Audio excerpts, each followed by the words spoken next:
Welcome to Tony Martignetti Nonprofit Radio coverage of Fundraising Day 2013. We're at the Marriott Marquis Hotel in Times Square, Midtown, New York City, and we're talking now about board relations. My guests are seated closest to me, Holly Bellows, Chief Development Officer of Helen Keller Services for the Blind. Next to her is Billie, Director of Corporate and Foundation Relations for Goodwill Industries of New York and New Jersey. And we also have Allison Chernow, Director of External Affairs for the Bronx Museum of the Arts. Ladies, welcome. Thank you. Thank you. It's a pleasure to have you. Your seminar topic is board relations, getting the best out of your trustees. I don't know, let's start far away. Allison, can we start with recruitment? What's some advice around identifying and recruiting the right board members? Well, for our museum, we have a lot of opportunities for cultivation of prospective trustees. We look to people who come to many of our events. We sort of notice repeat attendees.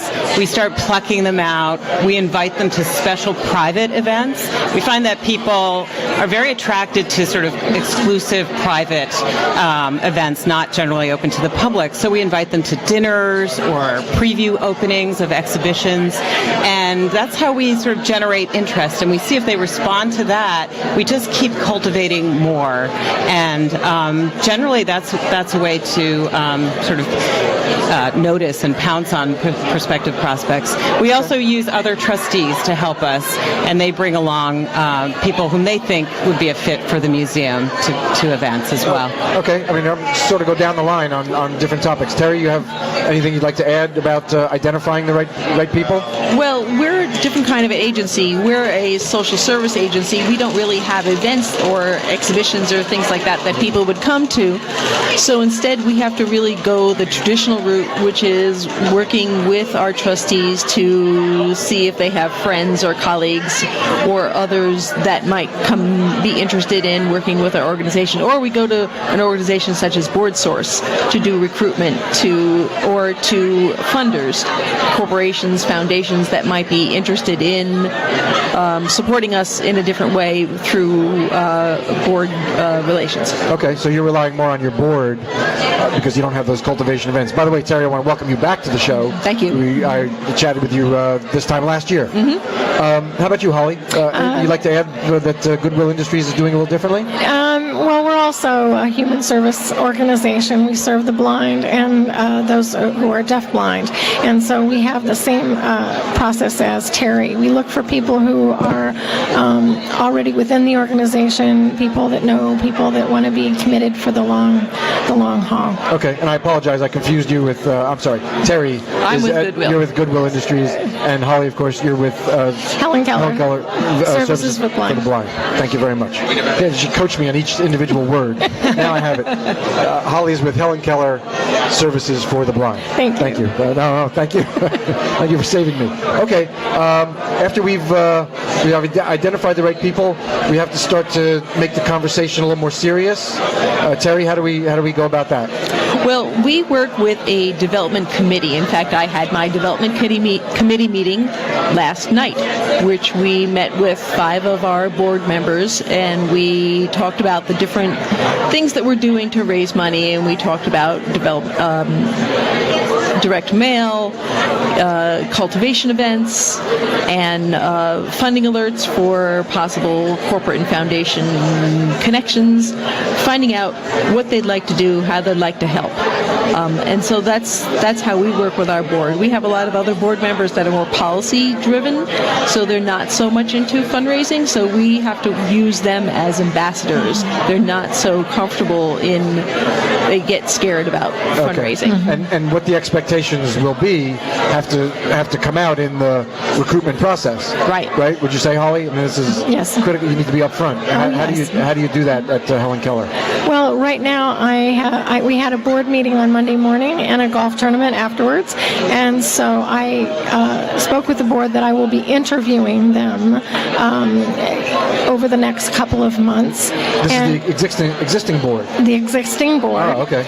And that will be part of the question is we also had former board members come to the golf tournament to reinforce their ties to the organization, and I will be interviewing them too. And so as part of that process, reaching out to not only what their interests are going forward, but looking for prospects and foundations as well as their personal connections for future board development. I imagine it's important not to be trying to fit a square peg into a round hole. Different board members have different interests, aptitudes, abilities, right? They all come to the board for different reasons. Maybe they had someone in their family that is blind or deafblind, or maybe it just seems like a really cool thing to do. They learned about Helen Keller in 3rd grade here in New York State, and they want to, be a part of it. So everyone has various reasons why they want to be on the board. And we want to exploit those personalities and credentials, right? That's right. Yeah, some people, they may not be able to give from their personal wealth or their corporate wealth, but they are connected to lots of people who may be able to give to us, or a foundation give to us. I interviewed someone earlier today who uses, he's actually sort of a trainer on LinkedIn, and he uses LinkedIn Board Connect and trains organizations to use LinkedIn Board Connect. Do any of you use that for identifying potential board members? Anybody? Yes, that's one of the things that we are planning to grow our board in the coming fiscal year. Our fiscal year starts in July, so we will be using Board Connect as one of the tools in addition to Board Source to reach out and look for new board members. So you haven't used Board Connect yet? Not yet. No. Okay. I do plan to use it, though. Oh, Holly, you're aware also of Board Connect? I'm aware of it, but I haven't used it. I'm creating a separate committee. As I told you before the interview, I'm Helmsley. We have a grant from the Helmsley Charitable Foundation, and one of their charges to us is to create a board for one of our programs so that we can attract funders and people who are interested in serving the deafblind. And so I'm going to be using it soon to look for people across the country that might want to become members of this committee.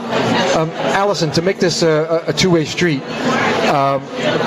how does the organization identify what it has to offer board members in return for their service? Right. Well, when we interview a prospect, we really try and find out what is it that draws them to the museum, what is their interest. And for us, we have a large education component, we have the whole art collection component. So there are different reasons why a trustee would join the board of the museum. So we try and suss out what that will be. And I find a commonality is that they want to learn more. They often want to learn more about art.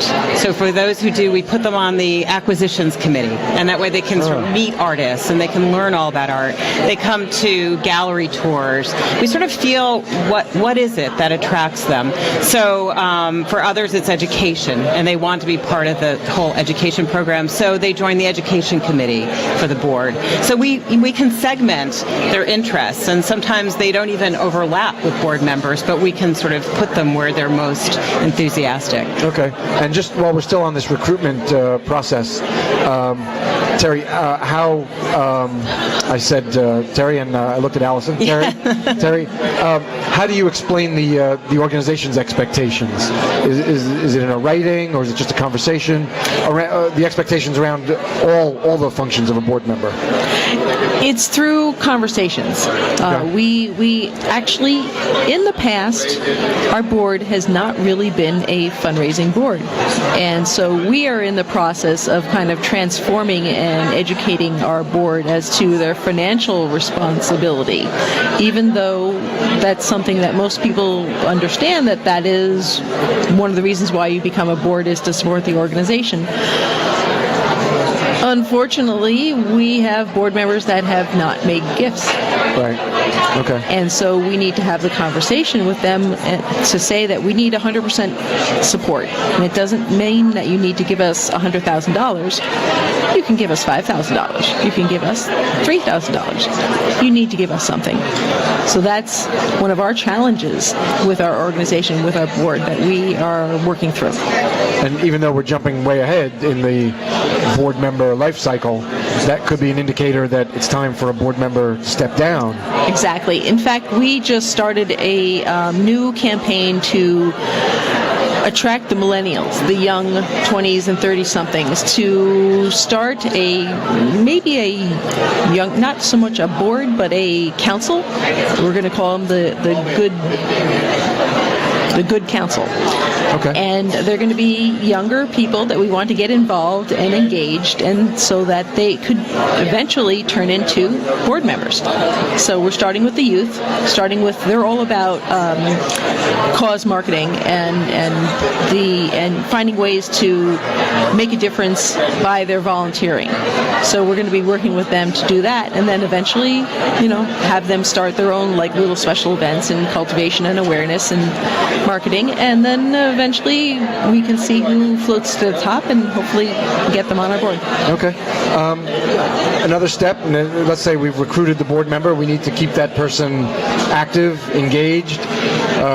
Who wants to talk about keeping a board member active and engaged? Well, as I Allison, said, we're fortunate that we have a vehicle for doing that. We can invite them to openings and to many events. But it's really also about having them see the inner workings. The lights just dimmed here. It's There's nothing wrong. For those of you watching the video on YouTube, there's nothing wrong with your vision. The overhead lights all just went out here at the Marriott Marquis, but we're continuing. We have our own lights, powered and batteried, so it doesn't interrupt. Oh, they're back on. Okay. There's nothing. Don't adjust your sets. Everything's fine. Okay, I'm sorry. Go ahead. So, Please, for example, the trustees who are interested in education, we let them come and see the classrooms that come to the museum to see the work in progress and to see the work that we do. So it's very important that they come in and see all the grassroots work that's happening. Okay. And the other thing is that we just try to make them feel special. I mean, we try to write letters that are personalized for them that nobody else could get, so that they would feel that they in fact do make a difference there. So the gratitude combined with the hands-on and the really seeing what's going on works to really keep them interested and invested in it. Yeah, go ahead. Please. I agree. Excuse me. One of the things that I have begun doing is whenever we get a grant or a large donation, even a small donation, but we are an organization that's been around for 120 years or more, and so we have lots of small gifts that we get and have for a long time. But I ask different board members to call the foundation or call the person and just say thank you. They don't ask for anything, but in that way they are learning more about that organization and they're feeling connected, and that's been a real positive response that I'm getting. So as I said, we've been around for a long time. We have many donors, so they couldn't call everyone, but they are picking up more and more that they can do. So, Holly, how about training the new board member? What does that look like for Helen Keller? Well, I haven't started training yet since I've been since October. Okay. But what that will look like is creating a talking points and some role playing for those that haven't gone out and asked for money, pairing them with someone who has done it and feels comfortable with it, having conversations about their experience on other boards. It's interesting because many of our board members serve on other boards, and sometimes they've gone out and made ask, and some have not. So it's going to be a combination of things geared to each person's comfort level. At the very least, I tell board members in the past that invite the person to join you. Make your donation first, and then invite your prospect to join them. If you just can't really say, can you give X amount of dollars? So that's a nice non-threatening way to get started in asking for money. Allison, how about training the new board member at Bronx Museum of the Arts? What does that look like? Well, we have a retreat annually, and in terms of role playing, there was a facilitator who came and sort of role played about making an ask and talking about the priorities for the museum. So it was really it was a very concentrated, long day of meeting the other board members and really learning about the mission and learning how to move it forward, how to ask and how to do the nuts and bolts. Okay. needs. Holly, it sounded almost like you have maybe a mentor-mentee relationship for board members. Is that overstating No, I think the that's help that a senior that's- board member might give? That's correct. Okay. My position is a newly created position, and part of that is to help our board become more of a fundraising board. Many of our programs are government funded, so there wasn't a need in the past to be a fundraising board. And many organizations like Helen Keller are transitioning from heavily government funded programs to where they're going to have to go out and ask for private gifts. And they'll get board members, more senior board members, help with that. Terry, anything you want to add about training the new board member? Right, that's exactly the same situation that Goodwill, in addition to having individual support, we have also had in the past a lot of government funding.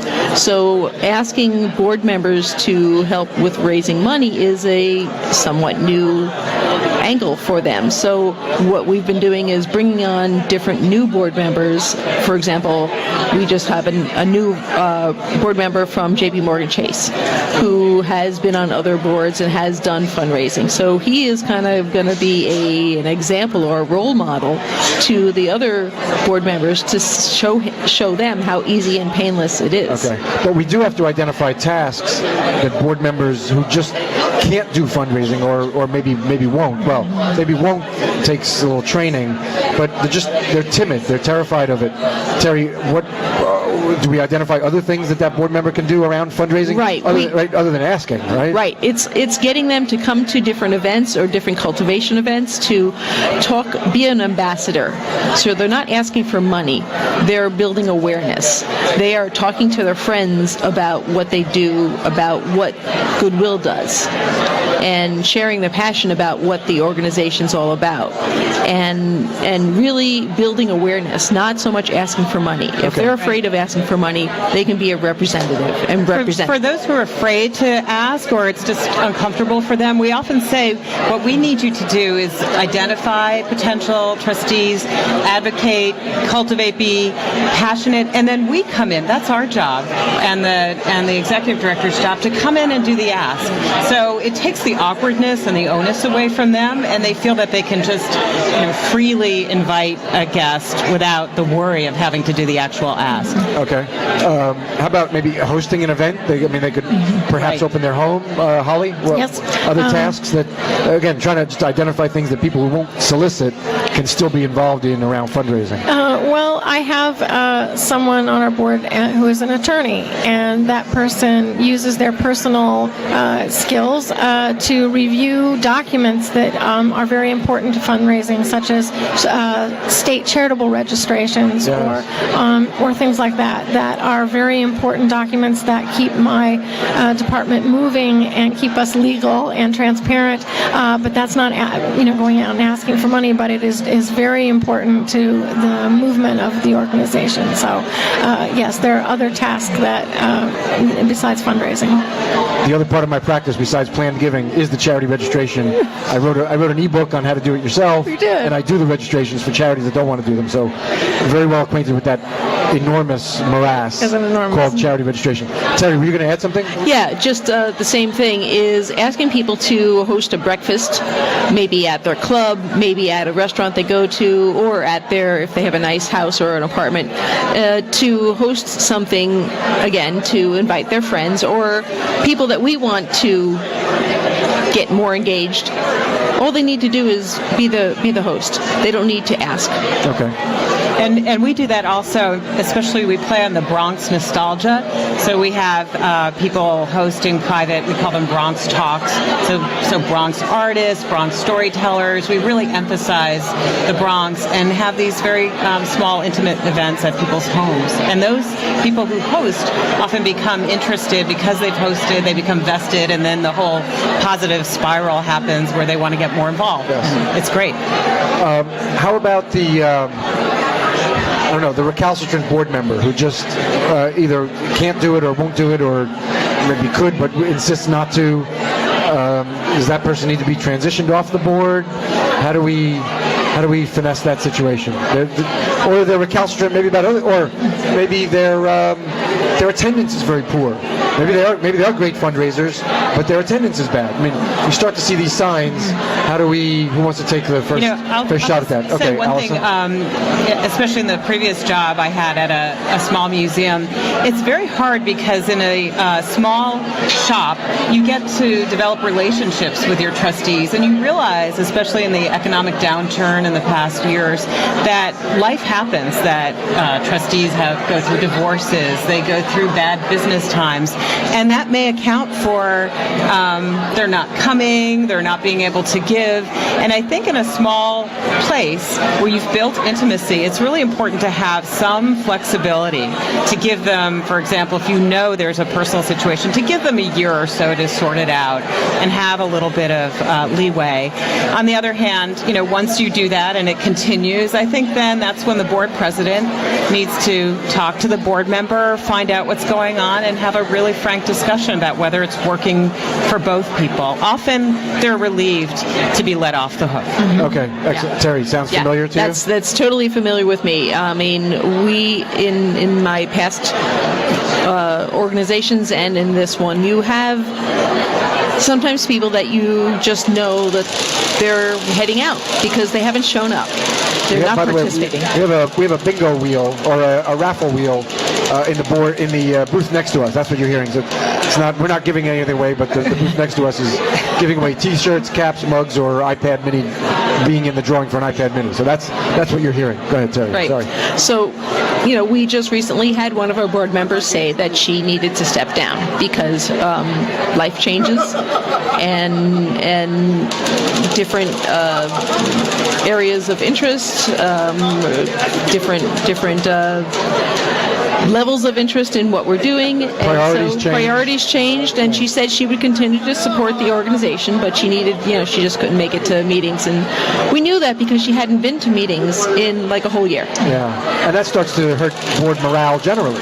I mean, other board members who are making the time, making the effort, start to get resentful, I would think, right? See that, Holly? Yes. Okay. Anything you want to add more about the transitioning off a board member? I just to sort of play on what you're doing in terms of building up a younger constituency. In my past job and now at the Bronx Museum, I'm trying to build a parallel board. It's called a leadership council, which can serve as a farm team for future board members and also as a retirement place for trustees who can't, the financial onus is too great as a trustee, but there's a lesser amount expected as from a leadership council member. So it's nice to have a transition. You're keeping them in the fold, you're keeping them interested, but they don't have all the responsibilities and duties of a trustee. Do we each have term limits for board membership? No, none of you have term limits. Oh, really? That's interesting. And that's a very double-edged thing because in my former job, we had founder syndrome. Trustees who had been there a long time, who really basically sort of ran the board de facto. It's very tough, and it really made me understand why term limits would be good. On the other hand, when you have donors who give, these were our biggest donors, it's very tough to give up the financial support that they provide. So that's one motivating reason to have this other board where they could go as well. Anybody thinking about adding board limits? We would term limits, I should say. Yeah, we would like to add term limits. That's something that we need to have a discussion with the board president and make some changes. So that we're hoping that we can implement that in the coming year. Okay. Holly, we haven't had that discussion at this point. We have had long-serving board members who, as she said, contribute and are active, and I don't want to say goodbye to them because they're valuable to the organization, and we love them. So, as she said, it's a double-edged sword. Mm-hmm. Okay. We have about a minute left or so.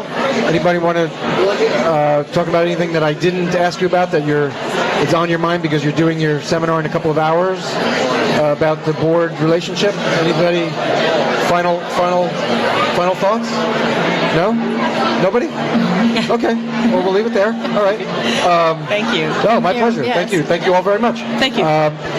Remind listeners and viewers that Holly Bellows is the Chief Development Officer of Helen Keller Services for the Blind, and Terry Billie is Director of Corporate and Foundation Relations for Goodwill Industries of New York and New Jersey. And, of course, Allison. Looking for your name here. Allison Chernow, is Director of External Affairs at the Bronx Museum of the Arts. Ladies, thank you very much. It was a real Thank pleasure. you. Thank you. It was Thanks a for pleasure. sharing your experiences. And thank you for being with me. Tony Martignetti, Nonprofit Radio coverage of Fundraising Day 2013.